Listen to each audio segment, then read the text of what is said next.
Hi friends, my name is Amy and I'm new here on YouTube with my channel Finding Balance, where I show you how I'm navigating through my journey in motherhood, mental health, gardening and moving to Sweden. This video is a practice of my editing skills, so I realise I made a lot of mistakes, including recording the video in portrait mode. Silly me. Today I will be showing you how I make Oregon Grape Jelly with berries that I foraged from the Oregon Grape Bush, or to give it a scientific name, Berberis Aquifolium, or the Holly Leaved Barberry. It's native to North America, but someone has kindly planted a grove of them on public land around the corner from me. The plant has bright yellow flowers, blue-black berries that grow in like clusters, and spiny holly-like leaves. These are Oregon grape berries. I'll put a picture of what they look like. But a lot of people don't know that these are actually edible. Now, they don't look like much, and they're not. They taste amazing once they're cooked. You can't eat them raw, so maybe that's why not many people actually do forage them, which is great because there's always plenty left for me. Just very nice. When they're cooked down, they taste amazing. So I'm just picking through, taking out all the green ones, and then I shall cook these down with some sugar, and then I'll strain the juice, and then add some pectin, and that'll make a nice jelly. So if you don't know the difference between a jelly and a jam, jellies are made with set fruit juice. Jams have chunks in, and that could either be like fruit puree that's been set, or it might be like whole bits of fruit that's just kind of cooked a bit and it's got like big chunks of fruit in. But that's a jam, and then, well, maybe it's a preserve if it's got the whole chunks in. Anyway, we're going to be making a jelly because we just want the juice for these. But if you get the green ones, they're not quite ripe yet. It'll make your jam a bit bitter. So just making sure that I've got all of those nearly done now though. Just picking through, getting some. And there's actually quite a lot left here. So what I might do as well is I'll make jam today that's just plain Oregon grape jam, and then I'll put these other ones, these green ones, out in the sun, and I'll let them carry on ripening, and then I can make another lot of jam. Now obviously that will not be enough to make any kind of jam or jelly on its own. This will. This is probably about enough for a couple of jars. But what I'll do is I like making a 3-berry jam, and that has raspberries in, it has strawberries in, and if I can get them foraged, I will get them foraged, but it's strawberry season here in the UK and they're really cheap. I am growing some in the garden, but I never seem to get enough, and they always come straight off of the plant and unfortunately straight into my mouth because I have no self-control when it comes to fresh strawberries from the garden. If you've never tried one, oh, a sun-warmed strawberry is just divine, and I never end up making it into my fridge or my table. Me and my family, we just sort of pick at them and eat them as they ripen, and it's honestly just the best thing about summer and about growing your own food, really. I never used to be that bothered about growing my own food. I used to get like just whatever was cheap, whatever was easy. I never really used to think about, like, you know, the health of things. And I mean, to be fair, it's in the UK there are sort of slightly better laws surrounding food production, you know, what we'll kind of allow into the country.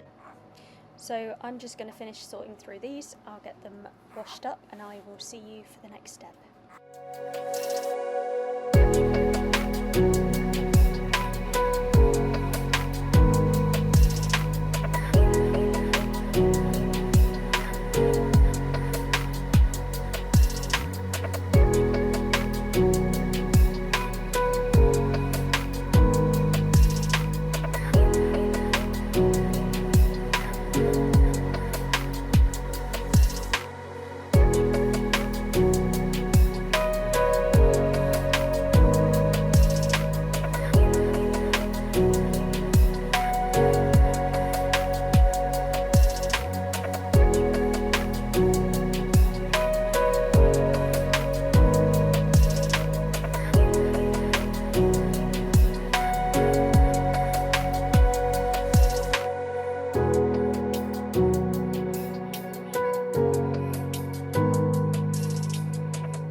Here we have the Oregon grapes.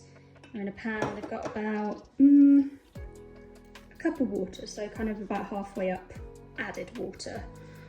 And that's just to sort of get things going, because they do take a little while to break down to get the juice out. So no sugar in here just yet, just the juice. I'm just going to turn that on.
So here you can probably see the berries. I don't know if you remember the size of the berries, they're quite small. That's the side of their seed. That is a huge seed, and this is why you can't eat them. There's not enough berry really. But they are, as you can tell, very juicy, and it smells absolutely delicious. So if you do happen to find some Oregon Grape Bushes near you, I would recommend making this. So I'm just going to squish this. So this doesn't add any sugar added yet. I'm just getting the juice out at this point. And I might chuck this back in the pan with a bit more water to kind of rinse off some of the juice from the pulp. But we'll kind of see how we go. I've been cooking the berries down for about 10 minutes or so it doesn't take long, but it is a bit involved. Anyway, I'm going to carry on doing this. Okay, so for this recipe we need equal parts juice to sugar, and then we're going to wait for that to get to about 105 degrees Celsius, and then we're going to chuck in a shot of brandy because it just brings out the flavours all lovely, and it's delicious. So how much liquid do I have here? I think I managed to get about, what's that, 300 mils of juice, or kind of 12 flowing ounces if you're an ounces person, and I'm just going to go up to the same point on my measuring cup, so that's probably the more accurate measure. I'm going to go 12 ounces of sugar. I'm going to get it up to this point. So I've got me just a sugar here. And we'll go pour until we get to the same point. So it is actually quite a lot of sugar, but if you tasted the juice at this point, it's quite bitter. You need the sugar to bring out the flavour. Where are we there? Bit more, bit more. There we go. Just a tiny bit more. I think that's about right.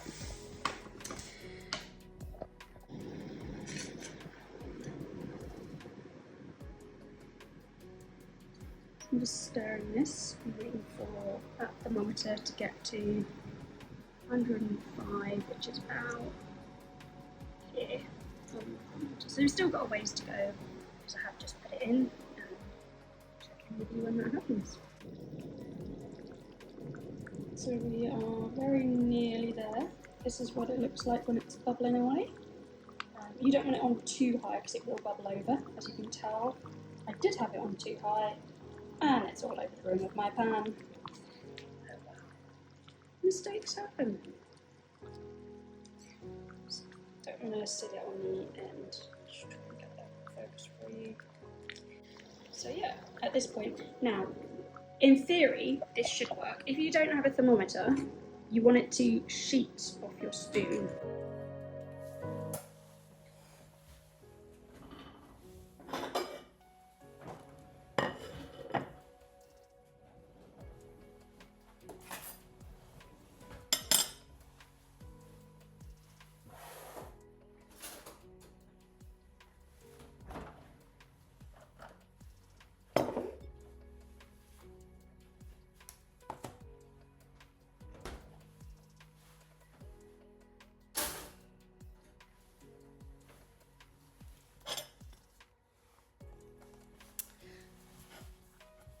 Hello, sorry.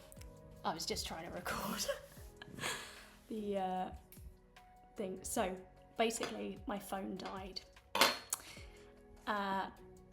So here I am. It's the night after and my jelly has completely set. So I don't know if you could see that. It's not falling at all. It's so well set. I managed to get 3 jars worth. So just at the end of the last clip, I added 2 tablespoons of brandy, 2 tablespoons of pectin, and then I just let it boil for another minute or so until it got back to 105 degrees. That just ensures that the pectin sets and that the actual alcohol is burned off. And then got it into my jars, let it set overnight and a day, because it's obviously the evening now. And so I'm going to show you my favourite way to eat this jam, which is obviously with slice of toast and some cream cheese. Obviously it's lactose free.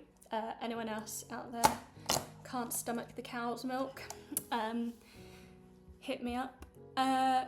So yes, this is actually my mother-in-law introduced me to this way of eating jam on toast with the cream cheese.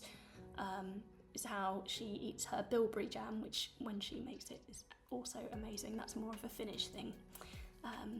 So yes, I'm going to put some cream cheese on my toast, and I should probably actually get a separate spoon out. So here you can see that. So this is cream cheese instead of butter, which is quite handy because lactose-free butter compared to normal butter is quite expensive, so I don't tend to buy lactose-free butter.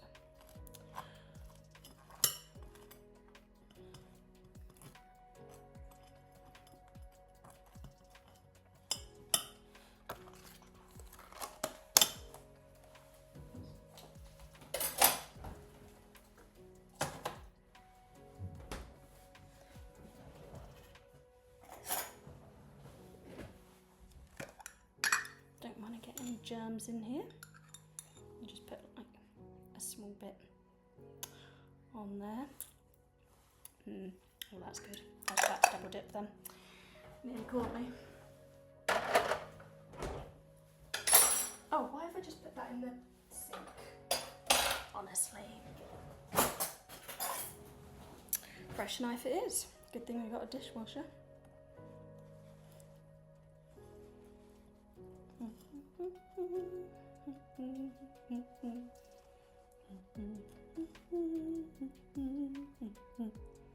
Does anyone else soundtrack their life? Just, I'm curious, because in my mind this is like da, da, da, da, da, da, da. Anyway, sorry, did not need to know that much into the inner workings of my mind. So, got my toast, very nice, and oh, very much looking forward to this.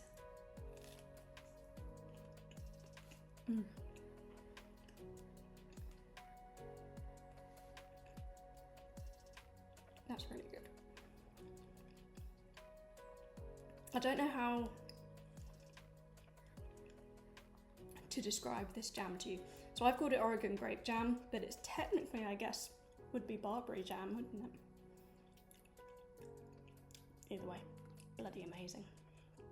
I'm trying to think, you know, like Concord Grape Jelly, or like it's kind of similar to that, like a cross between that and bilberry.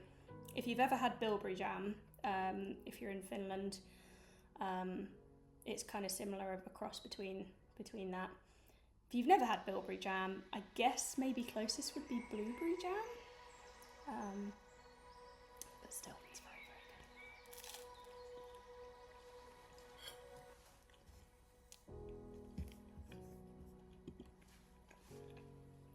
good. Sorry. That really is good. I actually only meant to have one bite on camera and then eat the rest after. So I'm gonna go away, eat the rest of this. I really could eat that jam by the spoonful. There's a few different ways I use it. Obviously, that's my favourite way to have it. It's the simplest.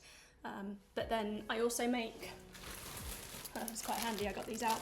These are breakfast muffins, and you can see with some of the breakfast muffins, I've got like some jam swirled through. This is cherry jam on this one, but I reckon grape jam, Oregon grape jam would be amazing in those breakfast muffins as well.